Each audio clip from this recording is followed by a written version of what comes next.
Right. So what's something else that they would kind of want to consider? Like we talked about the different entities, right? So now let's maybe go into the contracts or things like Okay. some of the So things once that you will affect the business. Okay. Well, first of all, when you're forming your LLC, you want to make sure that whoever is going to be on the paperwork, that like this is really going to be your partner. I get a lot of, let me put my daughter on, let me put my cousin on the paperwork, and then a blowout happens, and then now we're trying to amend things, all that. So it's kind of like, get your house in order, know who you really want to be, a part of your structure. Okay, so forming your LLC is going to be like the first part of starting your business. Okay, so now you got your legal structure together. Now we got to protect you and the legal structure. And you protect yourself and the legal structure, one, by following the formalities, the rules of having, an entity. So the corporation rules, the LLC rules, but you also need to have contracts in place to make sure that your I's are dotted and your T's are crossed, because something is going to happen. And out here in these business streets, it's grimy. Okay, so one contract that no matter what industry you're in, everyone needs to have is going to be an NDA, or a non-disclosure agreement, or also known as a confidentiality agreement. In the midst of your business, you are going to be meeting with other people, whether you're going to be talking to potential investors, whether you're going to be talking to other business owners. Maybe we're going to do a joint venture and like collab on something.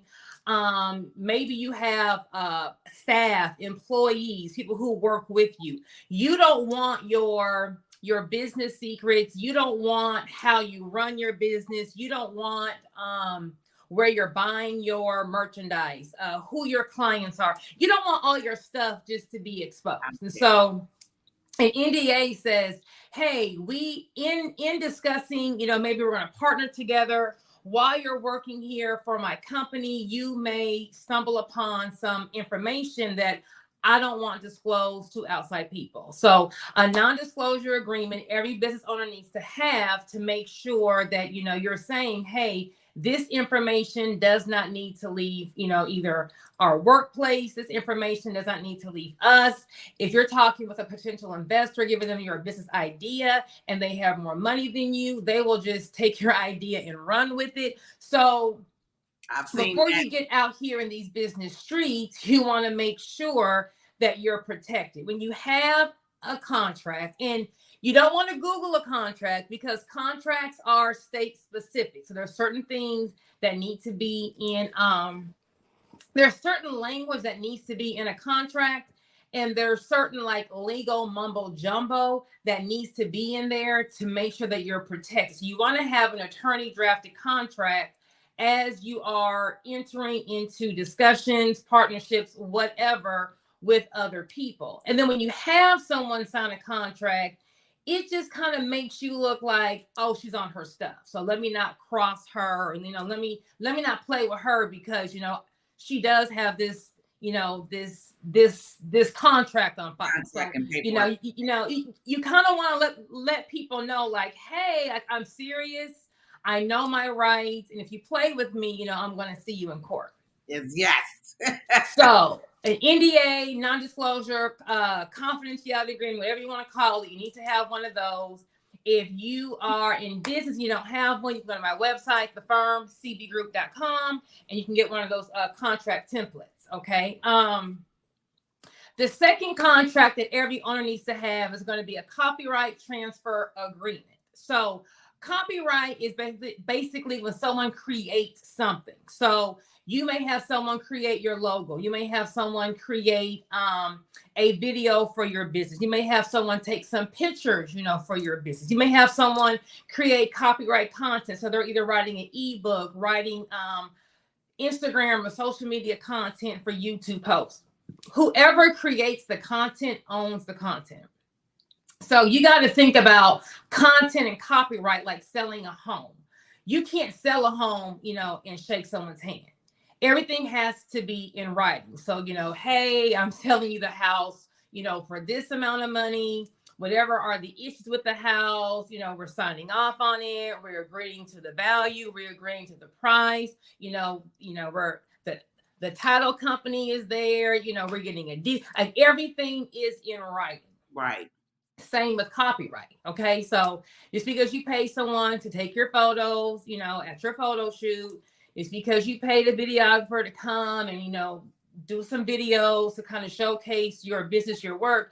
That does not mean that you own them, because you did not create it. If you have a person who's at your business who's coming up with copyright, coming up with writing, different things, some social media posts, some blog posts, the ebook, although you're paying that person hourly or per project, whoever creates it owns it.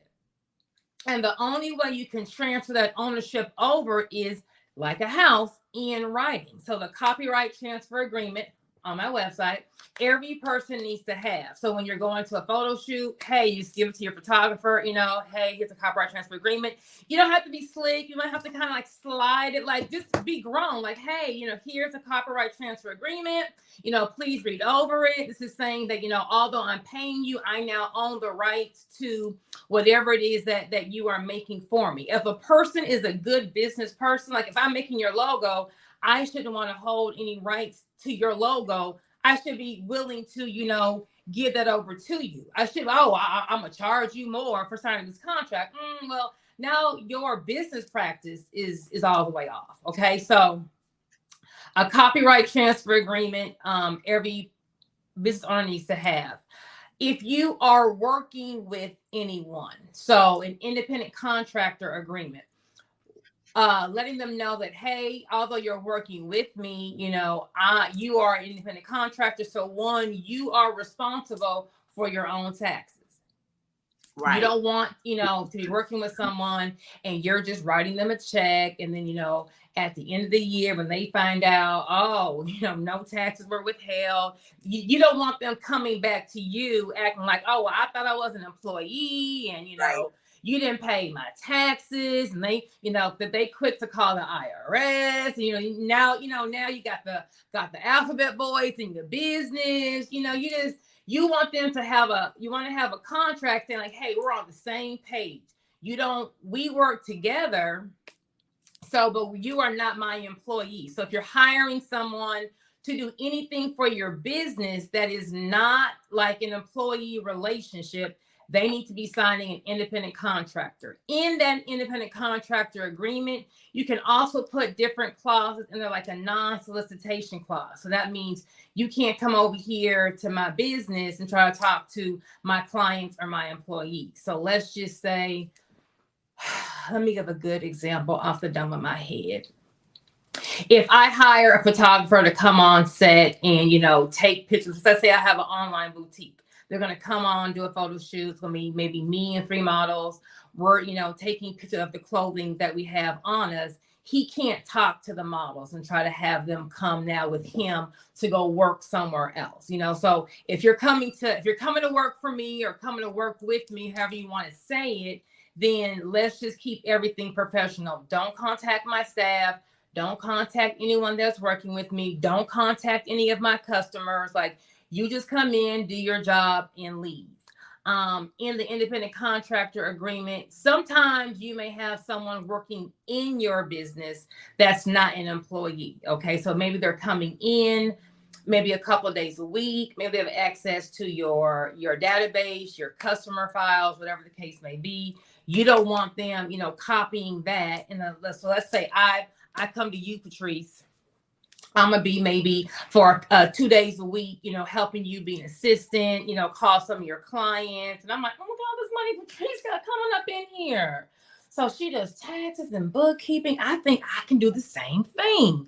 So it'd be a lot easier for me to start my business if I just take her whole database and just say, hey, I knew you was going to Patrice, but guess what? I can do the same thing and I'm going to do it cheaper. And then I try to start my business off your back. So you want a non-compete clause in your contract with the independent contractor. Like, you want to go ahead and start your business, great, go for it. But you got to start from the bottom like everyone else. You can't start, already with my database because, that's the most important part of a business.